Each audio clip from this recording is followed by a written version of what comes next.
There he is. 1031. Yeah, I'm not getting your text. No? Huh? Good morning. Good morning, Renny. How's it going? Oh, man. We're pretty dang good. Well, I got Ed here. He's all set and ready to go. Good morning, Ed. Good morning, Renny. I didn't think it's too long to do this. Only about 3 years. Yeah. Well, this is going to be fun. So I'll just lead into it. So we're going to start out with Chris and I having some small talk. Yeah. Chris will do a bio on you, and then I'll read off some personal items about you that I know about you. Right. And then we'll go right into it, and we'll just do it interview style from there. How's that? That works just fine. Sounds good. All right. Well, give us a couple minutes. I'm going to mute ourselves over on this side, Chris, for a second. Okay. If I can. There we go. Okay, we'll see you in a bit.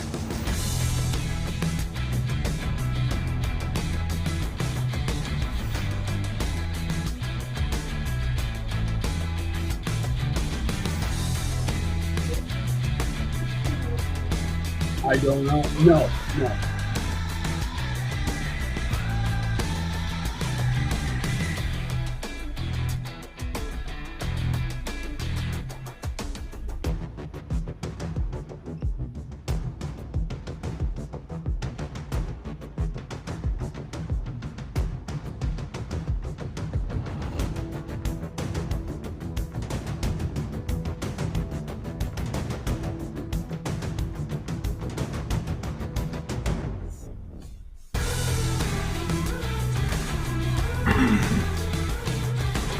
We got to have you back up to Renny shop sometime soon.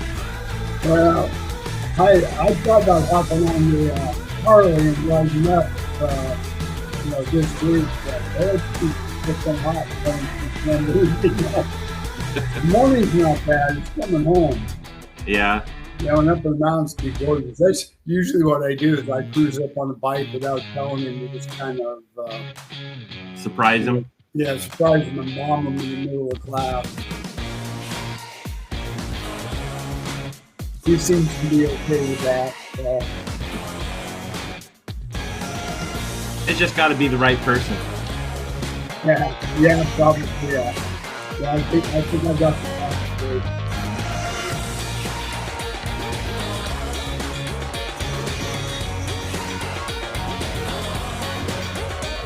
You get some people all the way.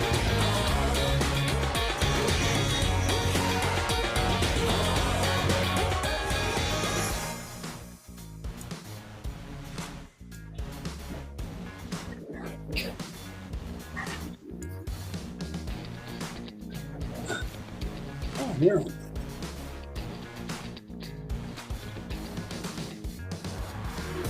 Myself. Okay, we are unmuted.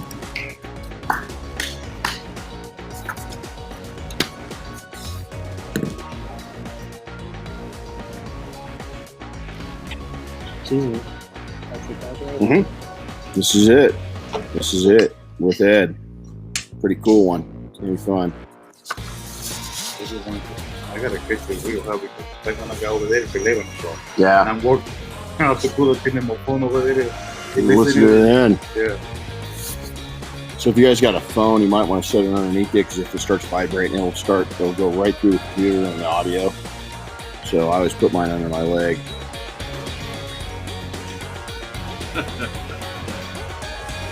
Under your leg, huh? Well, that way when it vibrates. Yeah, I know. Yeah. Chris just sits there and calls me nonstop. He has to see the reaction on my face. I might have to do that during this one.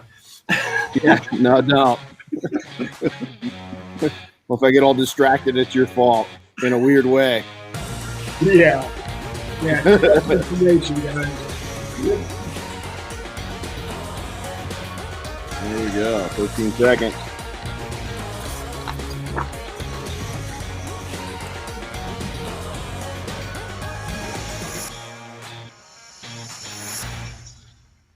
Good morning, Renny Doyle podcast. Chris, what's up?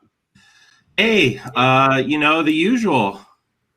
It's It's Wednesday. We're doing a podcast again. We missed last week. We were a little crazy busy. Yeah, But, we're going to talk about that a little bit. So we got to ask, watch this, you guys. What's on the shirt? You want me to look at it? Well, usually he goes, oh, this. Oh, this shirt. A little something I put on, you know. Well, yeah, I wore this one today for Ed because I know he's a Ford and Shelby fan, and so this one is actually it's new. It's the first time I've worn it, but it's got the 3 GT40s from the the 3 winning cars from the 1966 Le Mans. So that's a good shirt. Is that cool or what? Yep. But we wore it just for you, Ed. That's right. But according to the movie, where's it at? I've got to point to it right. This one, the number 1 car, should have been the winner, of course. With oh man, my mind just went blank. That happens to me. Ken Miles. There you go. Ken Miles driving it. Yeah, that is. I watched the movie a second time. It got even more out of it. That was such a great era of cars and guys and none of this wussy stuff, and it just seemed, I don't know. I mean, we got some tough guys now, but that generation, man, they're hardcore. You can imagine doing that and racing that in some of those cars. I mean, are you getting no roll cages? Yeah, the Cobras with a little hoop and a bird cage frame. I mean, they crumble like aluminum soda can. Oh yeah, because it was too much weight if they put anything else in there. They forget about your life and safety. It was too much weight. Well, it was back in the day, as growing up in Southern California, I got the honor of the tail end right before they shut down Riverside. So I got to go out to Riverside and see some races at Riverside, as a boy, and man, that was exciting. Yeah, my car partner and I, we got invited to go out to Riverside before the last race with NASCAR and run our car with them for a while. That was a kick. Holy smokes! See, that's what I'm talking about, man. You don't get those opportunities today, and it's just, I don't know. It was raw back then. So, well, hey, we're going to jump into some business side real quick. So I'm glad that we could see, what shirt. And I'm going to tell you right now, I got a surprise coming for you, Chris. I've got a surprise coming. It's going to come soon too. Yeah, it's going to come soon too. So, hey, we want to thank PNS for making this happen. PNS Double Black Products. So we've had we got a 5-day event coming on. So, hey, guys, come on. You got to come back behind. Come here. Get behind me real quick. Just wave to everybody. Just wave to everybody. So we got a 5-day going on right now. So they're all pretty. You got Golly Green, over here. Matt's tall. David's even taller. But he's doing a really good job of hiding. He is. Where'd Matt go? There he is. All right. Okay. Sit down. That's enough. So that's it. They're gonna just sit there, just like. So we've been crazy. I started out I've been going nonstop. I mean, it was the Rag Company back in late February, then the East Coast, and then double trainings. We doubled up on trainings 2 months since then. We're recently up in Idaho with Sydney, for her event up at her shop in her neighborhood. Southern Utah, we had a 1-day extreme training this last weekend with Jason Rose, which was really fun. With Rupes being here, we've had 3 legend skills verification events, which were really fun. We're going to expand on those, and then new training center for PNS.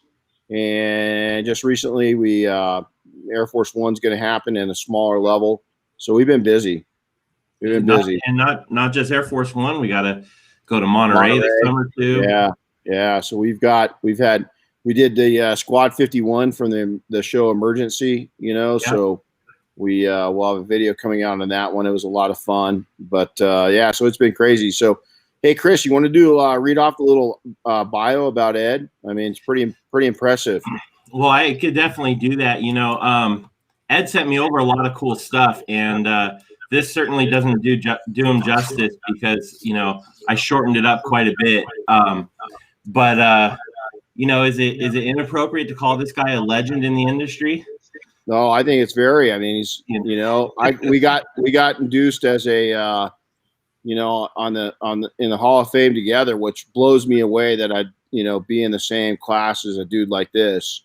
You know, not worthy comes to mind. Yeah. Yeah. Well, Ed has been he's been a member of the IDA. Actually, he's a founding member of the IDA since its inception. And he's definitely been a passionate promoter of the industry. I don't know, Ed, what has it been since the 60s? Well, yes and no. Yeah, yes and no. Detailing, washing, waxing cars, you know, in high school before it was called detailing. Yeah. But the real deal didn't start till '88 when I offered the class through the College for Continuing Education. Gotcha. Well, you know, my notes say that you began professional detailing in the 70s.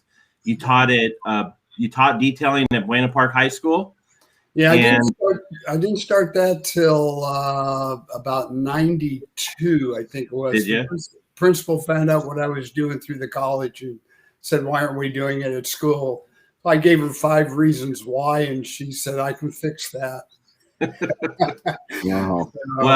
Well, fast forward just a tiny bit, and right around 2000, you began, or maybe it was '98, you said, but teaching at Cypress College, and you know, the key takeaway here is lots and lots of detailing education. But and then this past year or 2020, like Renny was mentioning, he was inducted into the IDA Hall of Fame, and so. It sounds like you have roughly about 50 years of teaching under your belt. Yeah, just a little bit over. Yeah. Yeah. Wow. So there you go. Impressive. Well, let me go into some personal items on Ed. This dude, I haven't seen him water ski, but I've seen a lot of photos and I've heard a lot of stories. And the dude can water ski, still hardcore. Now I can attest, the dude can snow ski because we've skied together. So he's an excellent skier. The guy is car crazy, but more so is he's got a huge heart. Is that if you're around him, I think that the detailing skills that Ed can teach you are amazing, but the life skills and the people skills that Ed is constantly a great example of are mind-blowing. He's just really into people, but here he is, this Renaissance man, this person that's 360 degrees, that's hardcore, yet he's got a soft heart for people. And so one of the greatest honors that will ever go down in my career was being inducted in the Hall of Fame with Ed. It was a great time. And looking across the stage that night, it was hard to believe I was actually there. And somebody I really am proud to call a friend. So Ed, welcome. Thank you. We want to hear from your own words. Why detailing? What the heck? What took you that direction? I have a feeling I know the answer, but I want to hear from you. Well, you know, again, I always tell this story. The first paying customer that I had outside of my parents, who didn't pay me, but on Saturdays I'd wash and wax cars with my dad, you know, as needed. But anyway, I was in high school, and a friend's father asked me to Simonize his Lincoln. You know, a 1964 or 65 battleship, you know. So I pulled it in under the shade tree in the backyard, Simonized that sucker by hand. Excuse me. And, you know, the young people don't know what Simonize is. Tough stuff, hard to put on, hard to take off. But anyway, I did it, took it back. He was happy. 6 months later, he asked me to do it again, and being, you know, very intelligent, which I thought I was. I thought, I'm not using Simonize. I'm going to use what we use, you know, a little turtle wax. So I did the car in half the time. Took it back to him, excuse me, later on. A week later, thereabouts, I'm up at the house visiting his daughter, who's just a friend from school. And he says, so Ed, what'd you use on my car last week? And proudly I said, oh, I used turtle wax. He looked me dead in the eye and said, I don't pay you $10 to turtle wax my car. That's the last time. Oh, dang. Last time. Great learning experience. And then, in college, my senior year, I took a paint and body class, discovered I could spray paint and make it flow without running. And so when I started teaching in 71, teaching industrial arts, in my plastics program, we did a ton of Baja kits. And all my students wanted them painted. So I started painting them and helping them, half a dozen. And I realized I ain't doing this for free anymore. So my painting business kind of took off. Along with that, detailing became a must. Because you make a mess out of a car getting them ready for paint. And then car shows, Mustang Club, the Cobra Club, this and that, so forth. And then, it was just a sideline hobby. And then in 88, my auto maintenance program was dying at night. And I know Rennie's heard this story before, but some kid in a mini truck drove by with, bucket, sponge, hose, and his name on the side of the door said mobile detailing, which I'd never heard of prior to that. And I thought, wow, that's a great idea for my night class, I think. Excuse me. So I called my college advisor and told him, he said, write it up.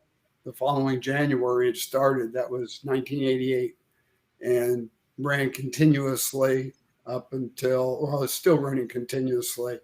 I had one semester off when I had cancer, and Jason Rose took that semester over for me. And now that I've resigned again or retired again, Prentice St. Clair is in line to pick it up for at least one semester, maybe longer. So the programs are going to continue, which That's awesome. That's awesome. But, early 90s, we started the Southern California Professional Detail Association. Basically, some students kept hanging around after class talking, and jokingly I said, you guys need a club. And on the way home, that's when I do my best thinking. I thought, no, we need an organization. And about the same time, Bud Abraham calls me and says, hey, I'm having a convention in Long Beach, blah, blah, blah. You really need to come. So I showed up, and thank you. I showed up, and actually Bud and I butted heads a little bit in the beginning. He wanted me to drop our idea and go with him gun ho, but we were meeting once a month for dinner with 30 to 40 people and some big players, from, I guess you'd say, outside the industry, but involved with the industry. Ron Ketchum was one with Finish Care at that time. And of course, we had some representation from McGuire's and others. And I told Bud, I said, I'm not letting this go. It's working. I said, if we join you, and I said, I'm not opposed to joining you, but what's going to happen? But over the years, Bud and I got back on the same page. Good guy. I told him, back in 2020, I said, you're the godfather of detailing, and I'm the grandfather. I think a lot of us butted heads with Bud back in the day. He's a pretty powerful guy still. Yeah. And Ron Ketchum is another guy. If you guys want to do some research on the shoulders that you're standing on, go back and look at that guy's knowledge base. He's got a 25-pound brain, and he's pretty smart guy. Yeah, he's still using it, still out there, on Facebook helping out. Yep. Yeah, he's a smart guy. And so take us through. So education was a big part of it. Organization's a big part of it. Hold on one second. Hey guys, we're live. Thanks. Sorry, we just had somebody walk in. Tell the dog to be quiet, huh? Yeah, exactly. Yep, they're going nuts. So let's talk about education for a second. Back in the 80s. So here's a funny thing. When you guys were having those dinners, I was actually out of the detailing. I'd sold my detailing company in 80. Oh, shoot. I think I want to say it was like 80, 86 or 87. I got into the window tinting industry. And you guys were having those meetings, and I actually was down in Orange County and somehow had heard about it and went to one, even though I wasn't in the industry anymore.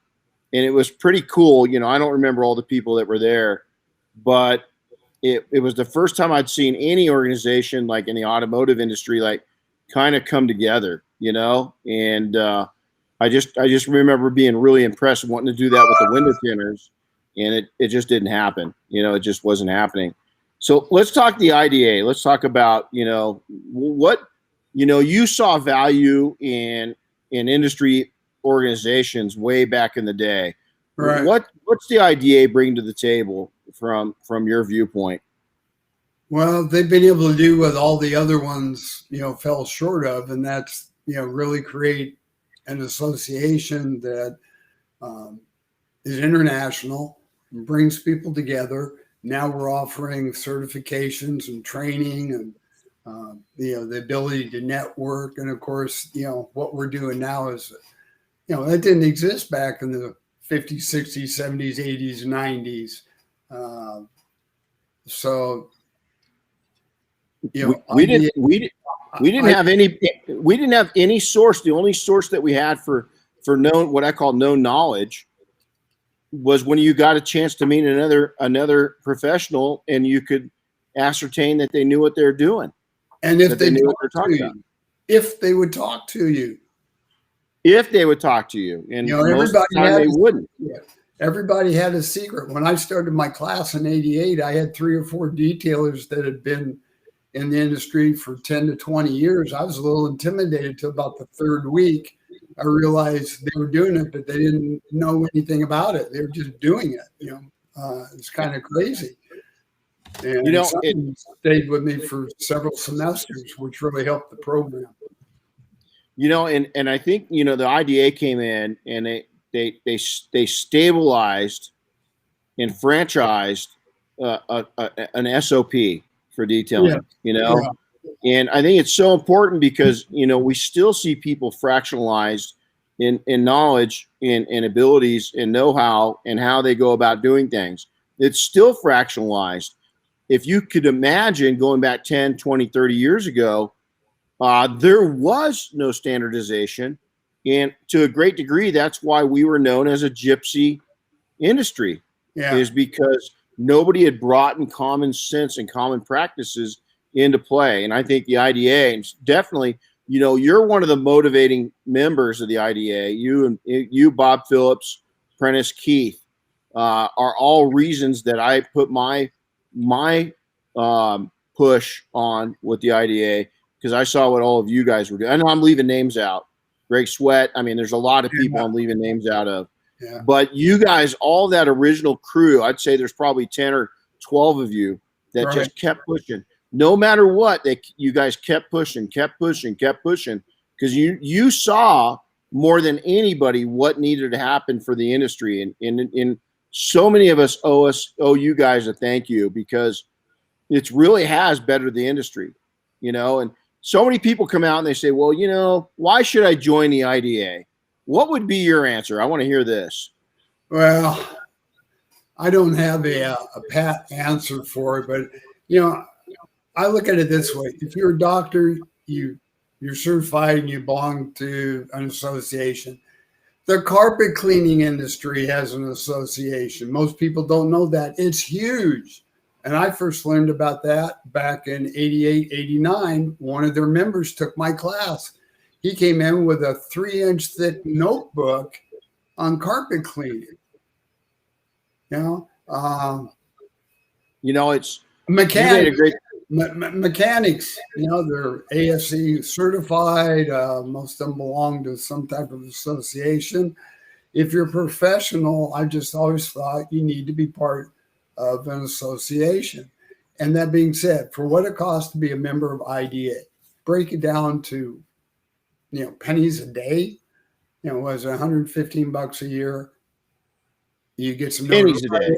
Yeah, you get some notoriety, you get some advertisement. I've had people say, well, you know, I've never had a customer ask me if I was a member. Well, yeah, because they don't know about it yet. No, you're not marketing that you're certified. Right. You start marketing. You start marketing that you're certified, and watch what happens. We created a certification course in our company just for the fact that I could say all our detailers are certified. This was way before any of these organizations. We had all of them pop up, but nothing was sticking. There was no glue to it. And so I'm telling you, you start marketing that you got. First off, a lot of people don't do this. Who says you're good? Who's that? You might be your customers. I hate to say it, and I'm probably going to get slammed for this, but most customers don't know a good detail. That's right. They get bad details all the time. And so why not go out and get it? And I'm not saying that you're bad, but why not have somebody else say that you're good, other than you? And I think it's an important part a lot of people don't think about. I've got the perfect example. We detailed staff cars at the high school. One semester a year, I offered the detailing program for one period a day. I had one teacher brought her car in. It was thrashed. And day one, all they do is wash and vacuum. You got 40 minutes of work time. And she picked up the car in the afternoon, obviously. The next day, the student went to get the keys for the car. And she said, "Oh, I thought it was all done." She says, "It's never looked so good." And he says, "Well, all we did was wash it. We still need to wax it and polish it." So anyway, it came back and we did it. But, typical. Didn't take care of it. All of a sudden, it was just clean, and she thought it had been detailed. No, isn't that true? And so, you've watched your first, when you got involved in the IDA, and you went to your first little meeting with the IDA, how many people were there? Well, my first meeting with a group of people per se was at SEMA, and we're sitting around a table, and I looked over at Claude Harris, and I said, "Claude, could you imagine us doing this back in the day?"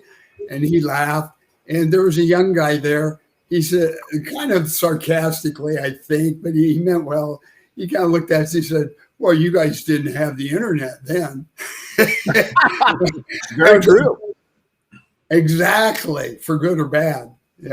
University of YouTube's not always the best way to go, but I don't know. There's a lot of YouTube certified detailers out there. There's some good stuff coming out finally. Yeah, there is. There's some real bad stuff too. Yeah, there's. And it amazes me that some of these yahoos have the nerve to say what they say, and I'm like, oh my God, who ties your boots in the morning? I mean, it's like, really, where the hell did you come from? Back on the IDA, I've got two, I don't want to call them beefs, I'll call them concerns. One, people sign up, join, they get certified, and then they don't rejoin. I think that's a terrible way to go about it. And they don't take down their badging. They don't take it off their truck, sticker off the truck or whatever. If you're going to join and get certified, stay with it and support it and help it grow. I have guys go, "Well, when are they going to offer insurance?" I go, "When we get 100,000 members." Yeah. Yeah. Hey, you and I, we watched ASE grow, both of us in our times. And I remember walking in the shop the first time and I saw an ASE certification. And I asked the shop, "Well, what is that?" So he explained it to me. And I was a very, very young driver at the time. And I remember that was a big deal to me. It stuck with me. So I'd go and talk to a shop and I'd ask him, "Hey, so are you an ASE?" And I walked out of a couple shops and didn't have repairs done back in the day.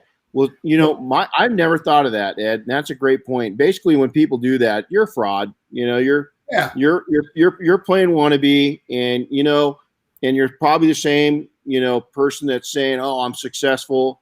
So many people for the IDA, they say, "What's it going to do for me?" Here's the deal, man. This is where you eat. This is where you make your living. This is where you take and feed your family. This is where you feed your. A lot of things come out of the IDA and the industry. And you might say, "Well, the IDA doesn't affect my life at all." That's because you're not putting anything into it. is if you don't put anything into something, you're not going to get anything out. And so, I'm going to speak totally to the Latino population right now. We need representation at the highest levels within the IDA. I mean, the highest levels. And we need you to get involved in this group and help us out. Yeah, I chuckled. Dave Silicon just came up and said, we asked about insurance back in the days of SCPDA, which is true. David is one of the original members of the Southern California Professional Detail Association. He and Derek Bemis and I. Another guy that's been around for a long time in the trench warfares and has forgot more than what people know. So, Hey, let's take a couple a break. So we want to share something with you guys real quick. So today's takeaway moment, we're going to ask you some hard questions here in a second, Ed, and I can't wait to see it. Hey, Gary, where you at? Gary, get over here. So Gary's actually with us. So this is a knee grip, guys. We've been using these. Gary introduced this to me. He happens to be here showing the class some new products. These things, I've got what's called dirty knee syndrome with detailers. This is Gary, the owner of the company, designer of these things. This thing, he's got a wide range of tools. You're going to see a lot of pictures popping up this week of all of our class using it. A lot of detailers have what's called dirty knee syndrome. Is they get down, they put their knees down on the ground, and then I would never hire you to come in and do a job again because you don't want to be dirty. You want to look like a dentist, not a detailer.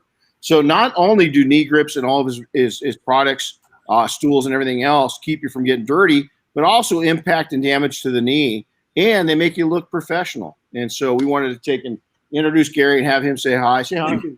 You got it. So, and it's not just the knee grips. He's got the shop rat mats. Yeah. A wide variety of cool stuff like that. And just in case people want to go and find it, just Google knee grip, but I believe it's kneegrip.com is the website. Yep.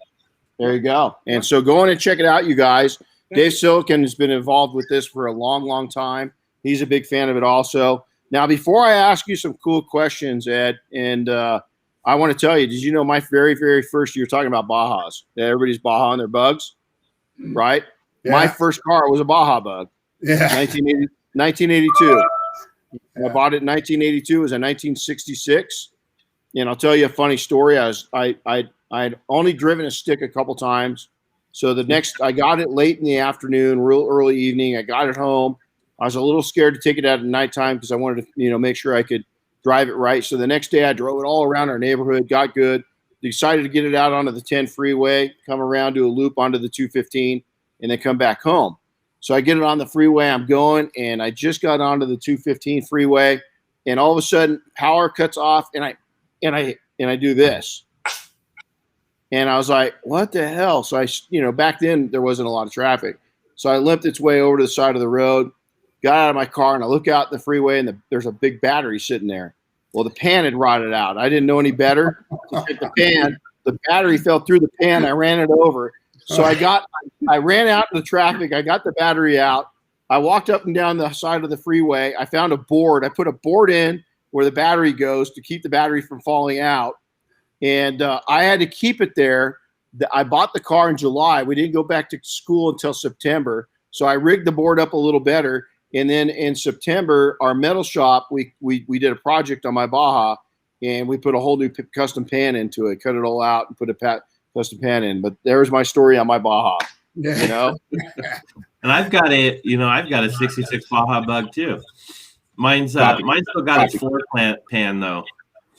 Yeah, you really deep down we know you want to be me, so it's okay. I beat you guys in 1966. I imported a brand new Volkswagen for $1,453 or $56. I kept it just over a year. I hated it. No power, couldn't get out of its way. Oh, yeah, no, it's a little 1600 motor. Yeah. Well, 1300 then. Oh, yeah, to 1300. Yeah. So I'd upgraded mine to a 1600. Yeah. So funny, my cousin bought one. His dad did pretty well, and they bought one. Somebody was in some money, I think, with my cousin, with my uncle.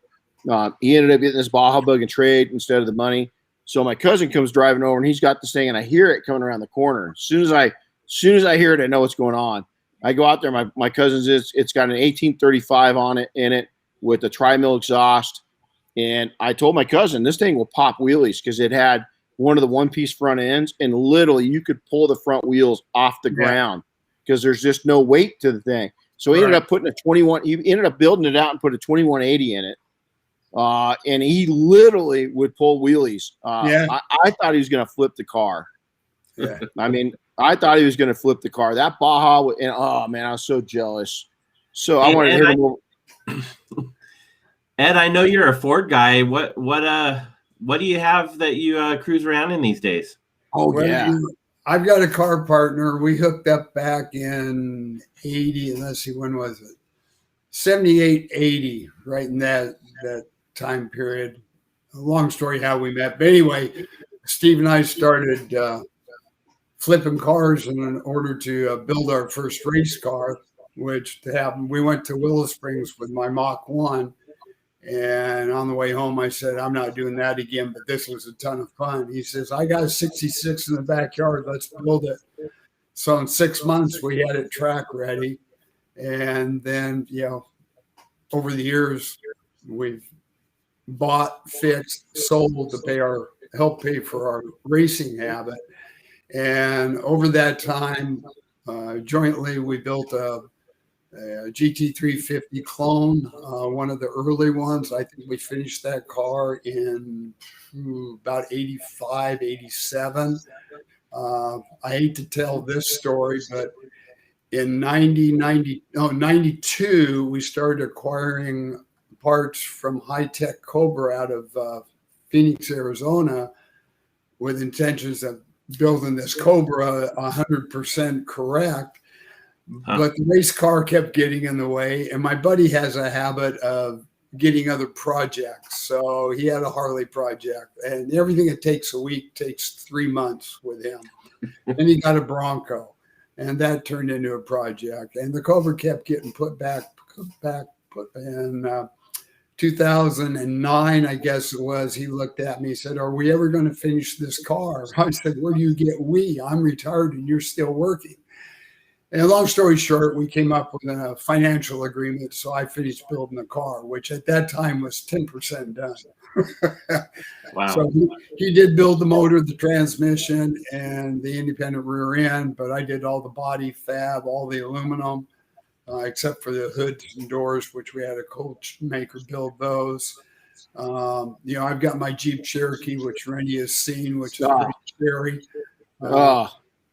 Cut and polish paint job on it. People go, do you ever take it off road? And I just go, look underneath. It's filthy. Remember, Jason. Hey, so do you have any kids that really like that truck? No, I have one child, my daughter, and my grandkids aren't quite there. You do, yeah. And so anyway, I'm just saying, man, if it hasn't already been promised to somebody else, I want first rights, because that truck is just thing is. What's that? Oh, I was gonna say, I saw the Cobra recently at Claude's IDA event, and that thing was pretty hot. Well, it's way hot, but that's more in with your pocketbook. I got to go for the Jeep. Yeah, but I'll tell you what, when you talk about way hot, yeah, they are on the inside. You cook sometimes. Oh yeah. My throttle gets so hot, I don't know where to put it. Let me ask you a question. This is, we didn't go over this at all, but how important is it? I see detailers that come in that love cars, and I see detailers that come in that don't know a thing about cars. I personally think that I think the people that are really passionate about automobiles do a little better in the industry, because I think the customers can feel and see and taste your passion. What would be your take on that? Yeah, you're exactly right. And, I go back, as Barry McGuire is a personal friend. Mm-hmm. Years ago, he mentioned the word passion, and I've continued that on through all my education. If you don't have a passion for what you're doing, get out of it, because it's hard work. You got to be passionate about it. In the body shop industry, they don't want people passionate about cars because they take too long to get it done. Yeah. So detailers in a body shop, are volume. And it's hard to be passionate when you're trying to get perfection, but you only have an hour and a half to do it. You know? Yeah, that's true. So, hey, Yeah. looking down into your crystal ball, where's the detailing industry headed? Where are we going? I think we're still growing. I think we're still in our infancy as an industry.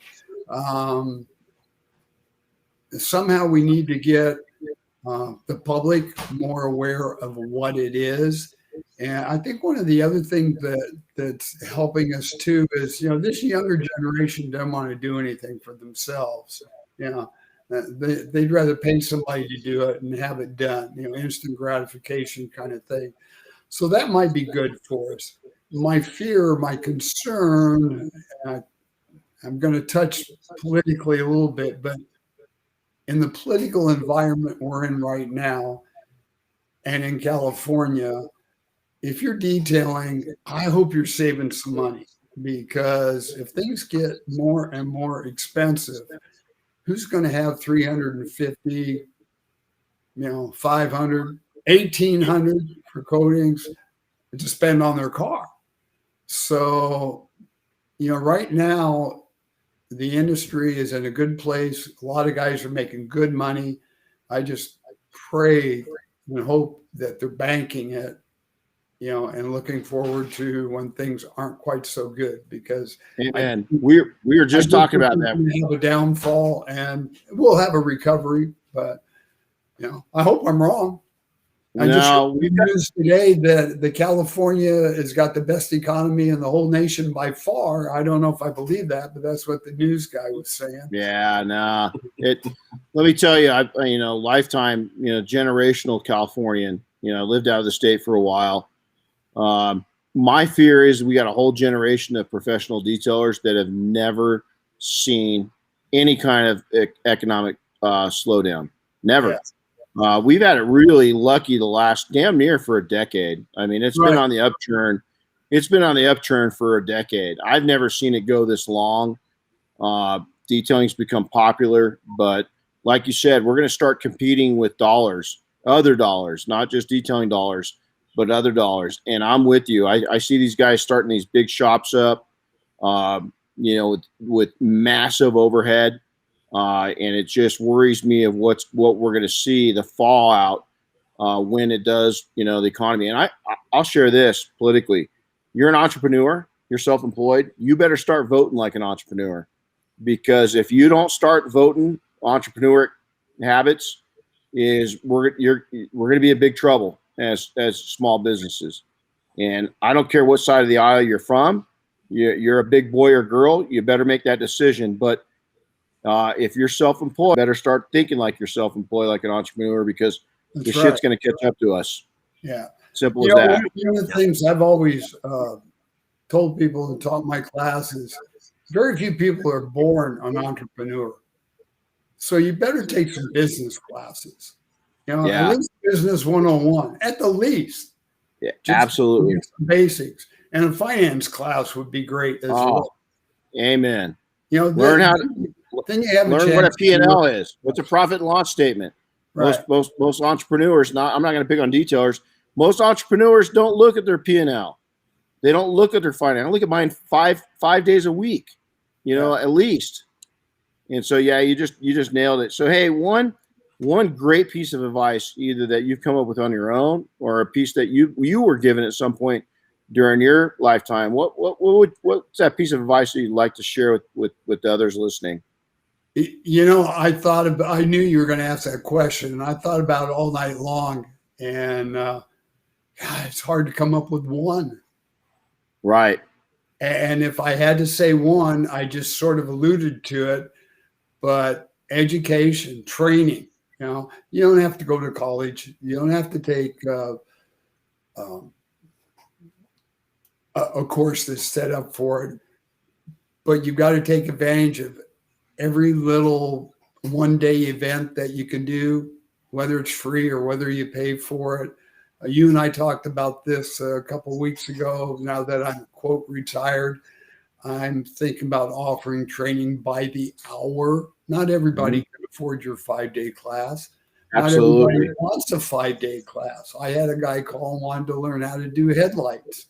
And the problem I find, and it may be the wall that I'll run up against, the guys that need it the most don't have any money or don't want to spend the money. They want everything for free. I had a guy go off on me on Facebook one day because I jokingly, he didn't see it as a joke, and I realized why. I should put LOL afterwards. But I said, I'd be glad to help you for a fee. Oh man, I had 20 lashings from different people about, I thought this site was supposed to be for free information and blah, blah, blah. So, what I love to tell those kind of people? Come on over. I've got a whole neighborhood full of cars of all my neighbors. Come on over and start working for free every day and see how long that lasts. Yeah. Just because they're used to being gypsies, doesn't mean that you are. You've got a home that you live in. You've got investments, cars, a life, kids, all that. So I know it'd be nice if you had one great magical answer for that. But like I said, there's a lot of little ones, but I think the most important one is continue to educate yourself. And don't totally count on the YouTube deal, although there are some good sites out there. So that's I love it on it. So I'm available. Hey, so really. let's go ahead and how can you're fun to connect with. So how can people connect with you on social media? Well, I'm probably going to lose my Facebook page through the college. I'm not sure what's going to happen there, but I'm on Facebook. Actually, I won't. I'm on Facebook as Ed Terwilliger, and then it says AKA Professor Detail. I have another Facebook page, which is my family one, and I prefer detailers stay on just mine where it says Ed Terwilliger. And then if anybody's taking notes out there, my phone number is 714-504-1557. I probably won't answer, so leave a message and I'll get back to you. As you know, we get so many calls. If I don't recognize the number, I don't call it back. If they don't leave a message, I don't call back. But those are two ways of, getting to me. Actually, with Facebook, do the private messenger. Cool. Right on. Well, hey, we want to again thank you for coming in, buddy. And it's always good to talk to you and hear your story. I think people's stories are so amazing, and we can learn so much from them. We want to take and again thank PNS and Negrip for making this one happen this week. Make sure to like and subscribe. Make sure to share this within the different detailing forums and so forth. Ed's a great guy. And my leave out this week is going to be simple: is be very careful on who you allow into your brain. Be very careful who you open your ears up for knowledge and input, as there's a lot of tribal information out there right now. Ed's a wealth of solid information and good information. Make sure that you're taking and allowing the right people to fill your brain up with the right information, and that you're not taking misinformation and using it in your business because it could really cost you. So with that, Ed, thanks for coming in, man. It's always a pleasure. Get your butt up here. I'd love to see you ride the bike up. It's got to be warm. What's the temperature going to be down by you today? Probably in the 90s. Right now, coming up to see you, it's not too bad because I'd leave in the morning, but coming home in the afternoon through Redlands and San Bernardino on a motorcycle, that's torture for an hour. Oh, it's horrible. And it's just getting worse. We were just talking about that. So, you could drive that Jeep up to Renny, though. Yeah, there you go. He does that during the wintertime. That too. I don't want him drooling all over. I have to wipe it off afterwards. That's exactly it. Grand Theft Auto, the next time he has it up here, he's going to be carless because I'm going to steal it. So, all right, guys. Well, hey, thanks a lot. Again, thanks for tuning in. Ed, thanks for coming in. We'll see you next time, guys. Take care. We'll see you later. All right.